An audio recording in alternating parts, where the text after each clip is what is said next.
आज की बात। स्वागत। आप जानते हैं कि आज की बात में इस समय हम लोग भारत की जो दार्शनिक परंपरा है, इस दार्शनिक परंपरा का निर्वहन करते हुए जिन दार्शनिकों ने पूरी दुनिया को एक फिलॉसफी दी, जीवन का वो तत्वज्ञान कि जो जीवन को बेहतर बनाने के लिए कैसे सार्थक हो जाता है। तो भारत में ये जो दार्शनिकों की परंपरा रही है, इसी परंपरा के जो कुछ विशेष और लाक्षणिक दार्शनिक है, इन्हीं दार्शनिकों का एक छोटा सा परिचय इस वक्त हम आपके पास पहुंचा रहे हैं। ये तो आप जानते हैं कि इस कड़ी में हमने कई दार्शनिकों का परिचय आपके पास पहुंचाया। आज इस कड़ी में हमारे साथ है आचार्य शांतिरक्षित। लोग इन्हें बोधिसत्व शांतिरक्षित के नाम से भी जानते हैं, लेकिन ये पूरी प्रक्रिया और इनका परिचय और इनका जो दर्शन है, इनका जो चिंतन है, इस चिंतन को आपके पास पहुंचाएंगे। लेकिन उससे पहले हम कृतज्ञता व्यक्त करना चाहेंगे, आभार व्यक्त करना चाहेंगे उस अनुसंधान के लिए जो अनुसंधान किया है प्रोफेसर डॉक्टर राजेंद्र प्रसाद शाक्य ने। डॉक्टर साहब ने ये जो अनुसंधान किया है, दरअसल ये अनुसंधान उन छात्र छात्राओं के लिए भी बड़ा मार्गदर्शक है जो इस विषय में इस समय कुछ शोध कर रहे हैं, कुछ रिसर्च के जरिए अपना एक मत बना रहे हैं और अपना मत प्रकाशित भी करना चाहते हैं। तो उनके लिए भी एक मार्गदर्शक ग्रंथ के रूप में ये प्रोफेसर डॉक्टर राजेंद्र प्रसाद शाक्य का ये संशोधन आता है जो उन्होंने विश्व के महान बौद्ध दार्शनिक इस शीर्षक के साथ पुस्तक रूप में छाप दिया है। तो हम आभार व्यक्त करते हैं इस कड़ी में प्रवेश करने से पहले प्रोफेसर डॉक्टर राजेंद्र प्रसाद शाक्य के उस अनुसंधान के लिए और उनके इस अनमोल कार्य के लिए। शांतिरक्षित जो है, इनका जन्म हुआ है बिहार में, मतलब आज का जो बिहार प्रांत है, यहाँ जो भागलपुर नाम का जो शहर आता है, इसी के आसपास एक गांव है। इस गांव में इनका जन्म हुआ 680 ईस्वी में, जो सहीर नाम का गांव है भागलपुर जिले में, बिहार प्रांत के, यही उनका जन्म हुआ। लेकिन शांतिरक्षित ये 8वीं शताब्दी के नालंदा विश्वविद्यालय का जो प्रधान पीठ है और उसका जो स्वातंत्रिक माध्यमिक संप्रदाय है, इसके वे आचार्य रहे। बाल्यकाल से ही बड़ी जिज्ञासु रहे। निस्वभावतावादी माध्यमिक होते हुए भी शांतिरक्षित ने व्यवहार की स्थापना योगाचार दर्शन की तरह की है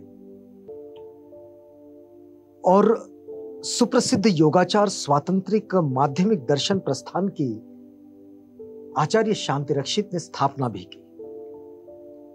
योगाचार स्वातंत्रिक माध्यमिक के रूप में शांतिरक्षित का परिचय आता है। हम अगर सामान्य रूप से देखें तो ये व्यवहार में बाह्यार्थ की सत्ता को बिल्कुल नहीं मानते। इनके जो ग्रंथ है मूल रूप से तत्व संग्रह और माध्यमा कालंकार कारिका, तो इनकी ये जो प्रमुख दार्शनिक रचनाएं हैं, इन्हीं से आचार्य शांतिरक्षित का दार्शनिक चिंतन हम सबके समक्ष आता है। लेकिन आचार्य धर्मकीर्ति के वाद न्याय पर शांतिरक्षित की जो टीका है, वो टीका भी बड़ी प्रसिद्ध रही है। तो इस तरह से एक सामान्य परिचय आचार्य शांतिरक्षित जी का आता है, जिनका कार्यकाल 680 ईस्वी से 740 ईस्वी ये माना गया है।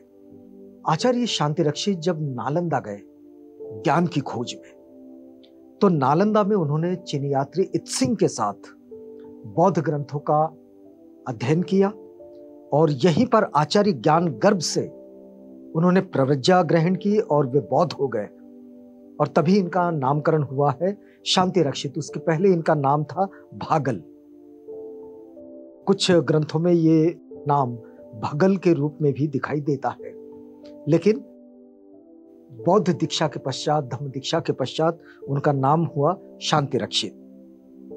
तत्व संग्रह और माध्यमिक अलंकार, ये तो उनके दार्शनिक चिंतन को हम सबके सामने लेकर आते हैं।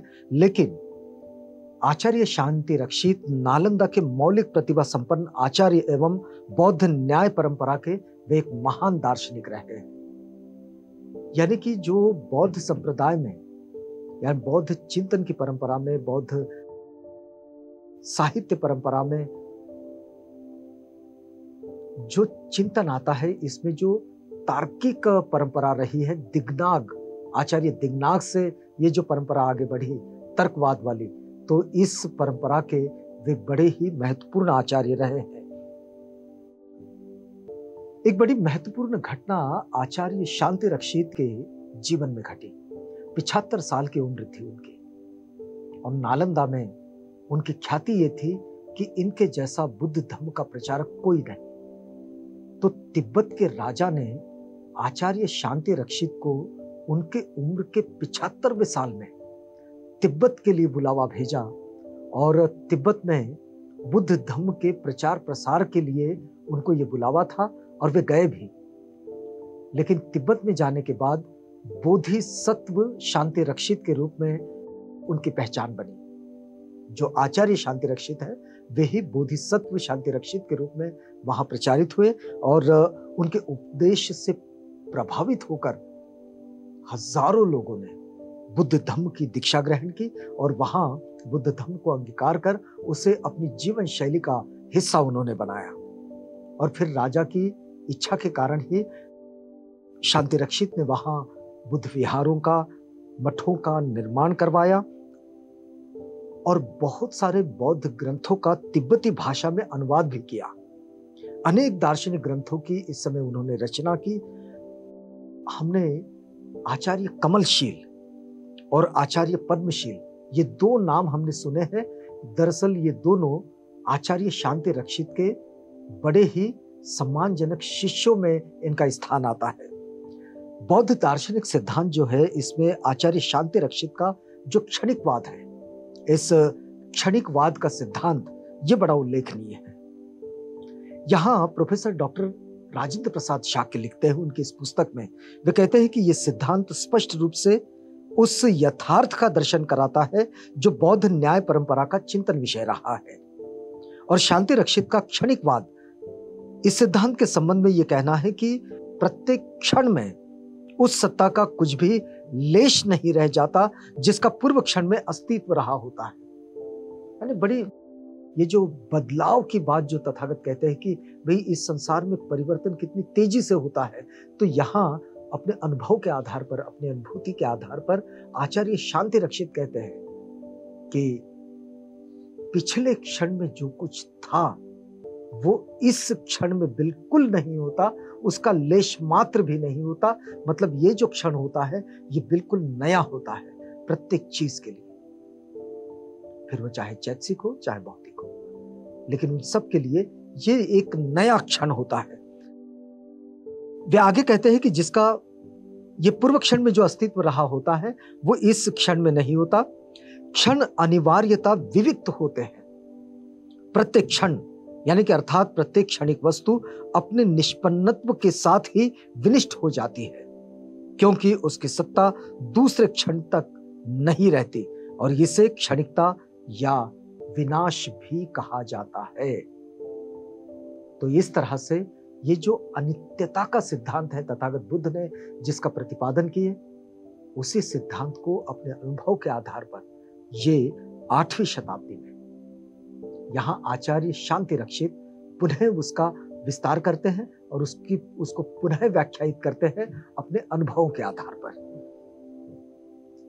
आचार्य शांति रक्षित का अनुमान सिद्धांत जो है, उसमें अनुमान के कुछ अवयव उन्होंने दिए हैं। उन्होंने उदाहरण एवं उपनम इन दो अवयवों का ही अपने इस बात के लिए स्वीकार किया है। एक विज्ञान तत्व की बात आचार्य शांति रक्षित करते हैं। वैसे उनके जो दार्शनिक चिंतन है वो बहुत बड़ा चिंतन है। आप यदि आपके पास वक्त हो तो आप उसको जरूर पढ़िएगा, लेकिन हम कुछ संक्षेप में उनके इस चिंतन को आपके समक्ष रखने का ये प्रयास कर रहे हैं उनके इस परिचय के रूप में। विज्ञान तत्व पर वे कहते हैं कि उनका जो ग्रंथ है माध्यमिक अलंकार कारिका, इसमें वे कहते हैं कि स्वभाष्य में बाह्यार्थ की सत्ता का तर्कपूर्ण खंडन वे करते हैं और व्यवहार में विज्ञप्ति मात्रता की वे स्थापना करते हैं। तो बाह्यार्थ की सत्ता के आधार प्रमाण है और उन्होंने प्रमाणों की परीक्षा करके उनके आभास को सिद्ध किया है। ये बौद्धों की खास परंपरा रही है। जैसे कि तथागत कहते हैं कि भाई ये बात प्रचलित है इसलिए मत मानो, तुम्हारे गुरुओं ने कही इसलिए मत मानो, लोग कहते हैं इसलिए मत मानो, उसे अपने अनुभवों की कसौटी पर, अपने तर्कों की कसौटी पर उसे कस लो। तो यहां प्रमाणों के आधार पर आचार्य शांति रक्षित इसे कसते हैं और फिर कहते हैं कि हाँ ये ठीक है। यदि शांति रक्षित के विज्ञानवाद का निरूपण किया जाए तो वे स्वयं ही निरूपण करते हैं और वे कहते हैं कि असंग, वसुबंधु, दिंगनाग, धम्मकीर्ति आदि महान आचार्यों ने विज्ञप्ति मात्रता को मात्र सत्य माना है, लेकिन उसी प्रकार परमार्थ तत्व विज्ञप्ति मात्रता के निरूपण में हम उन्हीं आचार्यों का अनुसरण करते हैं। ऐसे आचार्य शांति रक्षित कहते हैं। आचार्य शांति रक्षित के विचारों से यह स्पष्ट नहीं होता कि वे विज्ञान तत्व को मानकर आले विज्ञान को स्वीकार करते हैं या नहीं, लेकिन यदि हम उसे ठीक तरीके से देखें, सूक्ष्मता से देखें, तो यह बिल्कुल अवश्य प्रतीत होता है। इसका अनुभव हमें भी आता है कि आचार्य शांति रक्षित आलय विज्ञान नहीं मानते हैं, यानी कि वे प्रत्यक्ष प्रमाण पर अपनी बात को आगे बढ़ाते हैं और इसी तरह से वे अपने चिंतन की परंपरा को दुनिया के समक्ष रखते हैं। तो आचार्य शांति रक्षित को यदि समझना है तो उनकी साहित्य जो कृतियां हैं उसके आधार पर उनको समझा जाएगा, क्योंकि वहां उनके अनुभव है। लेकिन ये जो तार्किक दार्शनिकों की जो परंपरा है, इस तार्किक दार्शनिकों की परंपरा का यह एक बड़ा ही महत्वपूर्ण दार्शनिक नाम आता है और वो है आचार्य शांति रक्षित का। तो शांति रक्षित के इस परिचय को यहाँ हम रोकते हैं, लेकिन इस वादे के साथ कि अगली कड़ी में जब आपसे मिलेंगे तो किसी और दार्शनिक का परिचय हम आपके पास लेकर आएंगे। तो तब तक के लिए हमें इजाजत दीजिएगा।